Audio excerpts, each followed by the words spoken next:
Tawagin niyo na lamang po ako sa pangalang Mario at ang matalik na kaibigan ko na si Emilio. Tubong kapis at sa ngayon ay dito pa rin ako naninirahan kasama ang aking mga anak at apo. Nangyari ang karanasan naming ito, dekada 80 mahigit, at ng mga panahong ito ay mga binata pa lamang kami. Konting pagpapaliwanag ko lang sa lugar na tinitirahan namin. Ng mga panahong yun ay malayo sa kabihasnan ng baryo. Nasa kaduluduluhan na kasi yun ng barangay at bihira na lamang na madaanan ng mga sasakyan. Nung bagong salta pa lamang sa baryo namin ang pamilya ni Emilio, ay naging kaibigan ko na kaagad siya. Mas lalong naging malapit na magkaibigan kami nung minsang nagkasakit ako at ang ama niyang gumamot sa akin. Ayon pa nga sa ama ng kaibigan ko ay kinulam daw ako't matindi ang galit na nararamdaman ng mangkukulam na yon.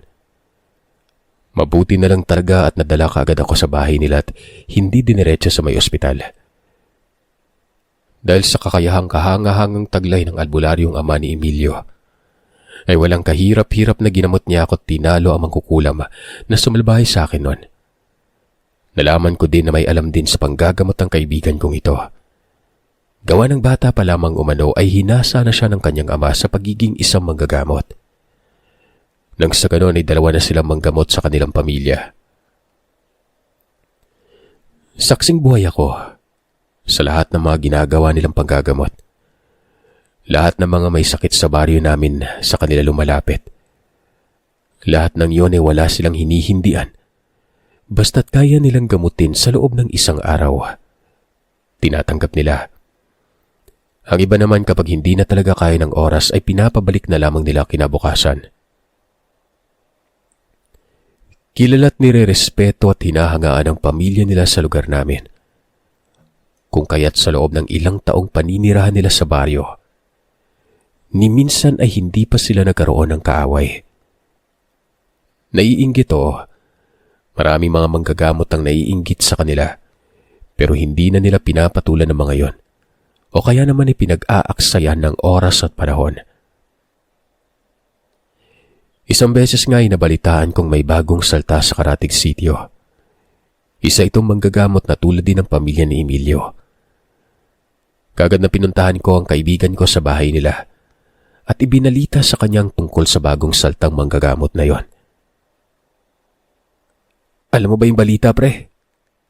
Ang balita ko, nanggagamot din daw sa Karatig Sitio yung taong yon. At ang mas kamangha-mangha sa lahat, hindi nagpapabayad sa tuwing may ginagamot yon. Di mainam kung ganun, pre. Kahit papaano, mabawas-bawasan na yung mga taong nagpapagamot dito sa bahay. Makakapagpahinga na rin ako at makakapaglakwat siya na minsan. Sagot ng kaibigan ko noon. Hindi ka nababahala sa mga taong nagpapagamot sa taong yun, tol? Tanong ko. Nababahala? Bakit naman? Bumuntong hininga ko't sinabihang, wala ba siyang nababalitaan na magmula noong dumating ang taon yon sa sityong sinasabi ko at nagboluntaryong manggamot. Kapansin-pansing tila ba mas lalong dumarami na mga taong nagkakasakit at nagpapagamot dito. Parang inulan din umano ng kamalasan ng sityo gawa ng bukod sa nagkakasakit ang mga tao, halos lahat ng mga naninirahan doon naghihikaos na't tipong ang iba ay wala ng ibang paraan kundi ang sumangguni na lamang sa albularyong ito para manghingi ng pampaswerte ko, no. Pagak na natawa ang kaibigan ko, tinanong niya ako kung saan o kanino ko raw nasagap ang ganong klaseng balita. Bakit wala naman siyang nababalita ang ganon? Alam mo, tol, hayaan mo na lang sila. Total, naroroon naman ang albularyong sinasabi mo tiyak, may kagamot na sa mga taong nagkakasakit na taga ron. At gaya ng sabi mo, binibigyan naman kamo sila ng pampaswerte, di ba? Ay, ewan ko sa'yo. Sa bagay, paano ka nga ba naman makakasagap ng balita gayong halos hindi ka na lumalabas dito sa atin? Ako na nga lang yung parating nandito sa inyo't kulang na lang dito na ako tumira para lang makakwentuhan kita. Dahil sa pagiging makati ng dila ko, walang kapreno-prenong sinabi ko sa kaibigan kong malakas ang kutob kong may kinalaman ng bagong saltang yon sa mga kamalasang nangyayari sa Karatig Sitio at sa walang tigil na pagkakasakit ng mga tao. Ano ka ba naman, Mario? Pwede ba naman yun? Saan ka ba nakakita ng albularyong binibigyan ng sakit yung mga taong kalugar niya? Di ba nga siya yung nanggagamot doon? Hindi tuloy. Kakaiba lang kasi talaga yung kutob ko. Alam mo kung talagang nagdududa ka sa taong yon, bakit hindi mo puntahan? O kaya naman para magtanong-tanong ka dun sa sitio para malinawan ka. Sandali akong tumahimik at nag-isip tungkol sa sinabi niya. Noong nakapag-isip-isip na ako ay sinabi ko sa kanyang susundin ko ang suhestyon niya. Pero sa isang kondisyon. Ano yun? Tanong niya. Sinabi ko sa kanyang samahan niya akong pumunta sa sitio at siyang umalam kung ano ang sitwasyon ng mga tao doon. Agad namang napapailing ang kaibigan ko at natatawa. Nasisiraan ka na talaga. Alam mo namang, hindi niya na naituloy pa ang sanay sasabihin dahil hindi ko siya tinantanan hanggat hindi siya pumapayag sa gusto ko. Total, siya naman tong nakaisip at nagsuwestyon na puntahan ang sitio para magmanman. Di samahan niya na ako nun. Malay ko ba, baka mamaya pagpasok ko sa sitio bigla na lang akong kapitan ng kamalasan o kaya na may paglabas ko ng sitio, may daladala na akong sakit nun. Siyempre, natakot din naman ako nun. Higit sa lahat, may dahilan din ako kung bakit kinukulit ko si Emilio na alamin kung ano ang dahilan ng mga kababalagang nangyayari sa sityong ito. Teka, sandali lang. Matanong nga kita. Bakit ba tila interesado kang malaman kung anong nangyayari sa sityong yon, ha? Siguro may dalagang taga roon yung napag-interesan mo, ano? Saglit na nauutal ako at hindi ko alam ang isasagot ko matapos sabihin niyo ng kaibigan ko. Sige, papayag na ako. Mamayang hapon punta natin yung baryo. Magtanong-tanong tayo doon. Tugon niya. Kinahaponan nga ay umalis na kami. Tinungo namin ang bahay ng dalagang si Carmela na pinagbabalakan kong ligawang naninirahan sa sityong pupuntahan namin. Napapakamot pa nga sa ulo si Emilio nang malaman niya kung bakit aligaga akong pumunta dito at kinukulit siyang alamin kung ano ang mga kababalagang nangyayari doon. Nga pala, Sir Seth, liblib na ang sityong pinuntahan namin. Tatawid pa kami ng maliit na ilog bago marating ang bungad ng sityo. Nung nasa sityo na kami, sa bungad pa lamang ay hindi na maganda ang pakiramdam ko. Pakiwari ko ay parang binalot ng kakaibang kilabot ang buong baryo. Tuloy, hindi ko maiwasang magtayuan ng mga balahibo sa buong katawan at makaramdam ng kaba. Sinabi ko kay Emilio ang tungkol sa nararamdaman ko. Pero natawa na lamang ito. May kinuha ito sa bulsa at inabot sa akin nun. Nang tingnan ko kung anong inabot niya, ay nakita kong pulseras ito na gawa sa iba't ibang klaseng uri ng kahoy. Tinanong ko siya kung para saan ang bagay na yon. Sinabi niya sa akin huwag nang magtanong. Isuot ko na lamang umano para gumaan ang pakiramdam ko. Pagkasuot na pagkasuot ko ng pulseras, wala mang ilang segundo, bigla na lamang nawala ang kakaibang nararamdaman ko noon. Nakahinga na ako ng maluwag at hindi na rin ako kinakabahan. Sa pagpapatuloy ng paglalakad, may nakasalubong kaming lalaki na sa tingin ko ay kaidaran lamang namin ni Emilio. Malapad ang pagkakangiti noon habang papalapit sa amin na parabang kilalang kilala kami nito. Sa mahinang boses ay sinabihan ako ni Emilio na magmadali na maglakad at huwag nang pansinin ng lalaking papasalubong. At higit sa lahat, huwag itong tingnan sa mga mata. May halong pagtatakaman sa sinabi ng kaibigan ay mas pinili ko na lamang ang huwag nang magtanong pa kung bakit nun. Sumunod na lamang ako sa sinasabi niya. Pero noong makalagpas na kami sa lalaki ay Gayon na lamang ang pagkunot ng noo ko nang makalanghap ako ng napakabahong amoy. Para yung amoy imburnal o parang bugok na itlog. Magrereklamo sana ako tungkol sa nalanghap ko, pero mabilis na tinapik ni Emilio ang balikat ko nun.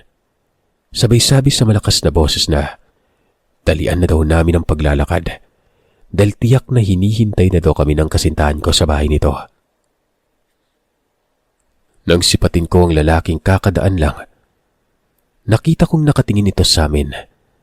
Pero sa pagkakataong yon, hindi na ito nakangiti. Bagkus ay matalim at pailalim na siyang nakatitig sa aming dalawa ni Emilio. Bago mabilisang naglakad palayo nun. Nangyari sa taong yun. Parang timang. Kung makatitig, akala mo may malaking kasalanan tayo sa kanya. Nagkibit balikat lamang ang kaibigat ko't hindi na nagsalita pa. Sa bawat bahay na nadadaanan namin ay may nakikita akong kakaibang marka sa kanilang pintuan. Halos pare-pareha sa mga ito na para bang sinasadyang lagyan ng guhit. Yun bang? Parang pinagkakalmot ng matutulis na bagay. Tuloy ay hindi ko na napigilan ang sariling itanong sa kaibigan ko kung napansin niya rin ba mga nakita kong nakaukit sa pintuan ng mga bahay na nadadaanan namin noon. Oo, nakikita ko. Sagot niya. Muli ay tinanong ko siya kung ano sa palagay niya ang mga guhit na nakikita namin noon. Bakit bilang lamang ang mga bahay na walang ganon? Nagulat ako't saglit na tumingin kay Emilio nang sabihin niya sa akin na isang marka ang nakita ko. Kagagawan umano ng aswang yon. Ang ibig sabihin lang, karamihan na ng bahay sa sityong yon minarka ng aswang. Tama nga yung sinasabi mo. Pinasok na nga ng mga aswang ang sityong ito. Sila din yung dahilan kung bakit nagkakasakit yung mga taong naninirahan dito. Mga aswang, tol? Ang ibig sabihin lamang noon ay hindi lamang iisang aswang na nambibiktima sa sityo. Tumango ang kaibigan ko't sinabing malakas ang kutob niyang hindi lamang iisa mga ito. Yung lalaki na kasalubong natin kanina, aswang yon. Yung sityo na ito binalot ng mga masasamang presensya. Sunod-sunod akong napalnok ng laway at hindi makapagsalita. Kaya pala kakaibang nararamdaman ko kanina pagpasok pa lamang sa sityo. Tama nga ang sabi sa akin ni Carmela nakaraan na hindi na maganda ang mga nangyari sa lugar nila. Nagpatuloy lamang sa pagkikwento si Emilio tungkol sa mga napapansin niyang kakaiba sa sityo. Hanggang sa marating na namin ang bahay ni Carmela. Na makita kami ng dalaga ay sandali siyang nagulat. Pero maya-maya naman ay kaagad niya na kaming pinapasok sa loob ng kanilang bahay. Pagpasok namin ay nakita kong may matandang lalaki ang nakaratay sa mahabang upuan at kaawa-awa ang kalagayan nito.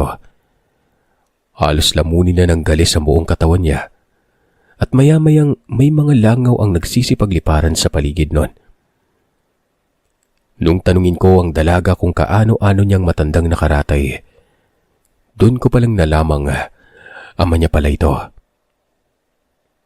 Nakiusap ang dalaga sa kaibigan kong gamutin na umano ni Emilio ang ama niya. Dinala na daw kasi nila sa iba't ibang bahay paggamutan ng kanyang ama pero ni isa, walang nakakapagtukoy sa totoong kalagayan nito. Isa din sa napapansin ng pamilya ni Carmela sa tuwing dinadala nila sa bahay paggamutan ng may sakit. Tila ba mas lalong lumalala lamang ang sakit nito. Tol, pakiusap. Baka pwede mong tingnan yung kalagayan ng ama ni Carmela. Kawawa naman. Pakiusap ko sa kanya at baka sakaling malaman niya kung ano ang dumapong sakit dito. Saglit na tumingin sa akin si Emilio bago niya nilapitan ng ama ng dalaga at tinawakan ang pulsuan ng kamay. Matapos niyang hawakan ay sandali siyang nag-usal ng mga kataga at pagkatapos ay inihip sa matanda nun. Sinuri isa-isa ni Emilio ang mga sugat ng matanda. Matamang nanonood lamang ako noon. Hindi ko akalaing pati kayo nadali din ng aswang na to. Wika ni Emilio. Dagdag niya pang saad.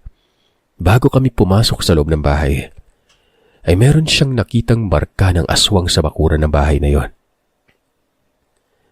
May kasama po ba kayong buntis dito sa bahay? Oo, buntis ang panganay kong anak, si Josefina. Bakit mo na itanong kung may buntis kaming kasama? Sambit ni Aling Josefa. Kaya pala. Tatangot-tangot na iksing saad nito at agad nang binalik ang pansin sa may sakit nun. Magtatanong pa sana ang ina ng dalaga pero agad na pinigil ito ng kaibigan ko. At agwikang mamaya na siya kausapin ulit. Tatapusin niya munang gamutin ang asawa nito. Tumango ang ali at numistansya. Habang pinagmamasdan ko ang kaibigan ko sa ginagawang panggagamot, hindi ko maiwasang mamangha na naman. Nakita kong walang kahirap-hirap na ginamot nito. Yung ama ng dalaga. May mga iilang dahon na halaman itong kinuha sa bitbit na bag at yun yung ginamit niyang panggamot noon. Kumuha siya ng langis sa boteng dala at bawat halamang dahon ay pinahiran niya nito. Pagkatapos ay sandali niyang ibinabad sa uling na may apoy. Habang binababad niya yon ay nag-usal siya ng orasyon. Inihip sa dahon.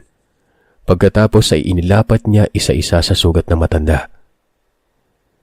Matapos niyang mailapat ang dahon ay nakita kong pinatakan niya yon isa-isa ng sinunog na tabako. Nanlaki ang mga mata ko sa istilong ginawang panggagamot ng kaibigan ko, Sir Seth. Yun ang kauna-unahang pagkakataong gumamit ng ganong pamamaraan sa panggagamot ng kaibigan ko. Kitang-kita kong pumapatak ang lumalagablab na apoy sa sugat ng matanda. At halos hindi ako makapaniwala dahil sa hindi ko man lang nakitaan ang matanda ng sakit na nararamdaman mula sa apoy na lumalapat sa kanyang balat. Bagkos ay nakitaan ko ito ng kaginhawaan base sa itsura niya. Matapos gawin yun ng kaibigan ko ay nagdurog naman siya ng mga halamang tuyong dahon at pagkatapos ay hinaluan ng langis. Inilagay sa bote. Inabot sa ina ng dalaga. Pinayuhan ni Emilio si Aling Josefa na ipahid sa asawa nito ang langis na ginawa niya. Nang sa gayon ay mas mabilis nang gumaling ang mga sugat ng mister niya. Magkahalong pagkamangha at pagtatakang nakikita ko sa itsura ng Aling Josefa. Mukhang hindi yata ito makapaniwalang ganun lang kadaling magamot ng kaibigan ko ang asawa niya. Hindi nga ako nagkamali nun. Dahil nung medyo may masmasa na ang ali, ay walang tigil siyang nagpasalamat kay Emilio. Yung albularyo kasing tinutukoy ko na nasa dulo ng kanilang sityo noon. Pinatingnan na rin nilang asawa niya pero wala pa rin nangyari. Bagkos ay parang mas lumala pa umano nang lumala ang sakit nito. Hindi ko labos akalaing nasa katabing baryo lang pala namin yung taong makakapagpapagaling sa kanya. Maraming salamat talaga, iho. Utang namin sa iyo ang buhay ng asawa ko. Naku, wala ho yun. Isa akong manggagamot at tungkulin kong tumulong sa mga taong may sakit. Lalo ni mga nangangailangan sa akin. Teka, matanong ko lang. Ano nga pala yung sinasabi mo tungkol doon sa aswang ka mo? Sinong aswang na manggagamot yung tinutukoy mo? Tsaka nasaan at ano ang kinalaman niya sa pagkakasakit ng asawa ko? Tanong ng ina ni Carmela. Humugot ng malalim na hininga ang kaibigan ko bago magsalita ng, hindi pa to yung tamang oras para malaman niyo kung ano yung tinutukoy ko. Sa ngayon, kailangan muna nang alamin naming dalawa ni Mario ang tungkol sa mga nangyari dito sa sityo niyo bago ako gumawa ng aksyon. Sagot ng kaibigan ko at tinanong niya ang ina ng dalaga kung nasaan ang anak nitong buntis noon. Sadali lang, tatawagin ko lang. Paglapit ng dalawa sa kaibigan ko, wala nang paligoy-ligoy pang agaran ng nilapatan ng gamot at inalis ang marka ng aswang sa katawan ng buntis. Ani pa ng kaibigan ko, mukhang hinihintay lamang umano ng aswang ang araw ng kapanganakan ni Josefina bago kunin ang sanggol nun. Malapit ka ng mga anak. Delikado sa iyo yung manatili dito sa bahay niyo. Dapat umalis ka na muna dito at pansamantalang sa ibang lugar manatili. Wika ng kaibigan ko habang naglalagay ng mga tuyong halamang dahon sa umuusok na uling na may nakahalong insenso. Matapos niyang gawin yun ay nanghingi siya ng kumot at pinaupo ang buntis at itinapat sa ilalim ng inupuan nito ang insenso bago ito tinabunan ng kumot. May mga inusal na orasyon ng kaibigan ko habang inaalis niya ang marka ng aswang sa buntis na kapatid ni Carmela. Makaraan ng ilang minuto, tagumpay na natanggal ni Emilio ang marka ng aswang sa kapatid ni Carmela.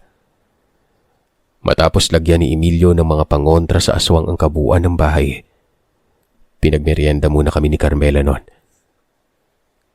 Habang nagmemerienda nga ay lumapit sa amin si Aling Josefa.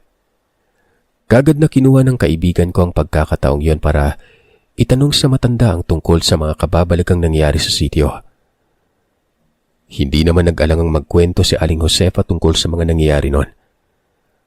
Aniya, gumagaling naman umano na mga ilang araw ang sakit ng taong ginagamot ng albularyo. Pero ang lubos na ipinagtataka ng karamihan, doble o triple naman ang sakit na bumabalik doon sa taong ginagamot.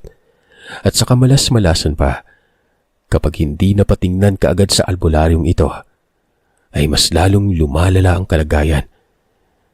Gaya na lamang ng nangyari sa kanyang asawa. Noon pa man umano, wala nang tiwala si Aling Josefa sa bagong saltang manggagamot. Kasabay kasi ng pagdating ng taong yon ay sunod-sunod na ring nangamatay ang mga alagang hayop na mga kapitbahay nila. Maging ang mga alagang hayop nila, hindi pinalagpas. Wakwak ang tiyan at wala nang ibang lamang loob. Halos masaid na rin ang dugo noon na parabang may humihigop dito. Umiiling-iling naman ang kaibigan ko habang pinapakinggan ang sinasabi ni Aling Josefa. Nung matapos na nga magkwentong matanda sa lahat ng nalalaman nito, napagpasya ng kaibigan kong palihim na puntahan ang bahay ng taong sinasabing manggagamot. Tumingin ng makahulugan sa akin ng kaibigan ko at agad ko namang nahulaan yon. Kaya't mabilis kong itinaas ang dalawang kamay at hindi na napigilang magreklamo. Teka, bakit ka ganyan makatingin sa akin ha? Huwag mong sabihin sa akin. Hindi ko na naituloy pa ang sanay sasabihin ko. Dahil sa bumalik na naman sa isipan ko ang huling ipinagawa sa akin ng walang hiya kong kaibigan. Ipinain niya lang naman ako sa alagang sigbin nung huling nakasagupa nilang mag-ama ang aswang na nininirahan sa paanan ng bundok noon. At ang aswang din na yon ang may alagang sigbing na humahabol sa akin. Kinikilabutan pa ako habang binabalik tanaw kong tagpong kamuntik-muntikan pang magpahamak sa akin noon. Hindi ako papayag na gawin mo na naman akong pain sa aswang na yon. Talagang magkakalimutan na tayo kapag ginawa mo pa ulit sa akin yon, Emilio. Ani ko. Bagyang natawa pa ang kaibigan ko at nagwikang wag daw akong mag-alala dahil hindi naman na mangyari ulit ang naganap noon. Nakalimutan ko na ba raw ang pangako niyang hindi na mauulit pa yung ginawa niya nung ipahabol ako sa sigbin na alaga ng aswang. Ito naman, tiningnan lang kung ano-ano na kagad yung naiisip mo. Sasabihin ko lang naman sa iyong samahan mo akong puntahan yung bahay ng albularyo. May gusto lang akong kumpirmahin. Aniya. Saktong nag-aagaw na ang liwanag at dilim nang mapagpasya naming pumunta sa bahay nito. Habang naglalakad kami, kinumbinsi ko ang kaibigan kong bukas na lamang puntahan ang bahay. Mas maganda kung ang kanyang ama ang isasamang pumunta dito. Baka kasi mamaya ay biglang may hindi magandang mangyari. Natawa ang kaibigan ko at tinatanong kung natatakot daw ba ako noon. Kung gusto mo, bumalik ka na lang sa bahay ni Carmela Hintayin mo na lang ako doon. Saad niya. Hindi na. Sasamahan na kita. Tsaka hindi ako natatakot, no? Makaraan ng ilang sandali ay nakarating na kami sa sinasabing kubo. Ano?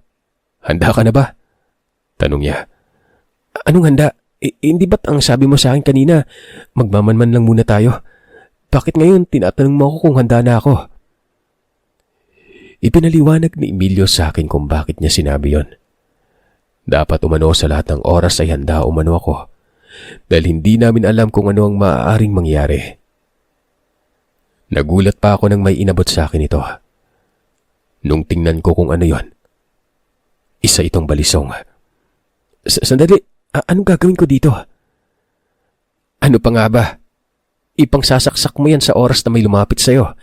Hindi sa lahat ng oras ay mapoprotektahan kita ha. Kaya gamitin mo yung balisong na yan at huwag pairalin yung pagiging duwag. Wala nang atrasan pa. Mas lalong hindi na pwedeng ipagpasabukas. Kaya nga daw siya pumayag na samahan akong pumasok sa sityo dahil sa gusto niya na rin matapos ang problemang kinakaharap ng mga taga doon.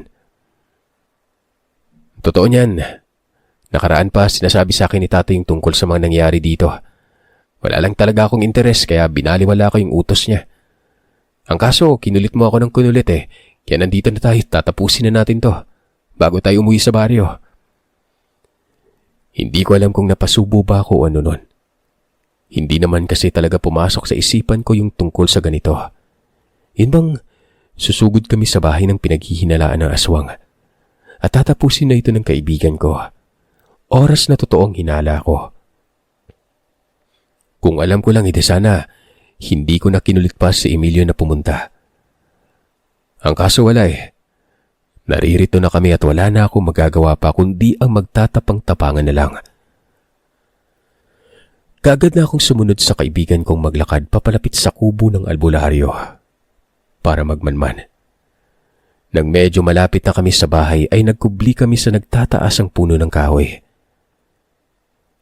Ayon sa kaibigan ko, hindi niya napatatagalin pa yung ginagawang kalokohan umano nang nagpapanggap na albularyong yon. Medyo nakaramdam pa rin ako ng takot ng mga sandaling ito. Hindi ako mapalagay. Tinapik ni Emilio ang balikat ko't sinabing mag-relax lang muna ako at huwag mag-alala dahil hindi niya naman hahayaang mapahamak ang matalik niyang kaibigan. Nung tuluyan ang sinakop ng dilim ang buong paligid, naging maalinsangan na yon at nakalanghap na rin ako ng kakaibang amoy. Para yung amoy tiyangaw na nagpasabog sa kawalan at nakakasulasok sa ilong. Tuloy ay maya't maya ang pagpipigil ko ng hininga nun. Nandiyan na siya. Dito ka lang at ako nang pupunta sa kubo ng aswang. Aniya, at agad na itong kumilos. Tumango naman ako at nagsabing huwag siyang mag-alala. Dahil kahit anong mangyari ay hindi ako aalis sa pinagkublihan ko. Nang sa ganon ay hindi na mausyami ang mga pinaplano niya at kung ano man yon. Nagpasalamat naman siya matapos marinig ang sinabi ko. Tapos ay nagmamadali na itong naglakad papunta sa kubo. Mula sa pinagkukublihan ko ay matamang pinagmasdan ko siyang dahan-dahang pumasok sa loob ng kubo na yon. Makalipas lamang ang ilang sandali, narinig ko na lamang ang malakas na kalabugan sa loob ng bahay. Kinabahan ako, pero gaya ng sinabi ng kaibigan ko, hindi pwedeng lumabas ako sa pinagkukublihan ko. Alam ko naman kasing hindi ako makakatulong sa kaibigan ko sa oras na lapitan ko ito. Maya-maya pa, ganun na lamang ang kilabot ng nararamdaman ko nang bigla akong nakakita ng 3 taong nanlilimahid sa langis nun na animoy naligo sa putikan. Gumagapang sa lupa ang mga ito na parabang mga bayawak.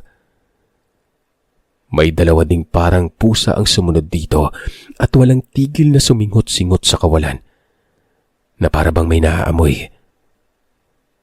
At sa hindi inaasahan, bigla na lamang lumingon sa kinaroroonan ko ang 2 pusang yon.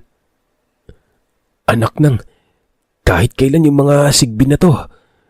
Bulong ko sa isipan at napasign of the cross na lamang habang walang tigil sa pagkabog ng dibdib ko noon. Kung dati natatakot ako, ipapakita ko sa inyo yung tapang ko ngayon. Makikita nyo hindi ako titigil hanggat hindi magkandaloray-laray ang katawan ninyong mga peste kayo. Sambit ko.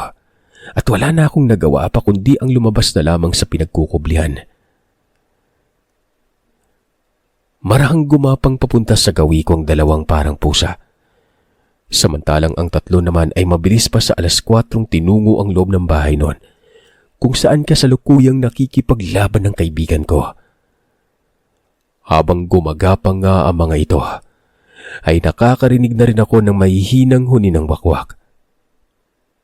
Kahit na minsan na akong nakasama kay Emilio at sa ama nitong makipaglaban sa aswang ay hindi ko pa rin maikakailang natatakot pa rin ako noon. Kinikilabutan at nagtataasan pa rin ang mga balahibo ko sa katawan. Ramdam na ramdam ko rin ang pangangatog ng kamay ko at natataranta ako at hindi alam ang gagawin. Hinawakan ko ng mariin ang balisong. Sige, magsilapit kayo sa akin para gawin kong tinapay ang mga dila nyo. Ibuburo ko yan sa napakaraming asin. Sambit ko. Nakahanda na ako, oras na sumugod ang mga sigbing alaga ng aswang na ito. Nagbabaga ang mga mata at tumaangil ang mga sigbin na yon, na siyang mas lalong nagpasindak sa akin. Ewan ko ba kung bakit na mga sandaling yon kahit na anong gawin kong pagtatapang-tapangan ay talagang nabag ang buntot ko na parang asong takot na takot. Mabuti na lang talaga at bago pa man ako dambahan ng mga sigbin, ay nakita ko nang lumabas ng kubo ang kaibigan ko. Kaya't mas mabilis pa sa kidlat na kumaripas ako ng takbo papalapit kay Emilio. Agara namang humabol sa akin ang dalawa. Nakita kong sumalubong sa pagtakbo ang kaibigan ko at hawak-hawak ang buntot pagi.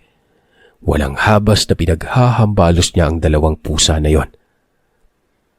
Nakita kong lumalaban ang isa sa mga ito kung kaya't nabuwal lang kaibigan ko noong inambahan siya.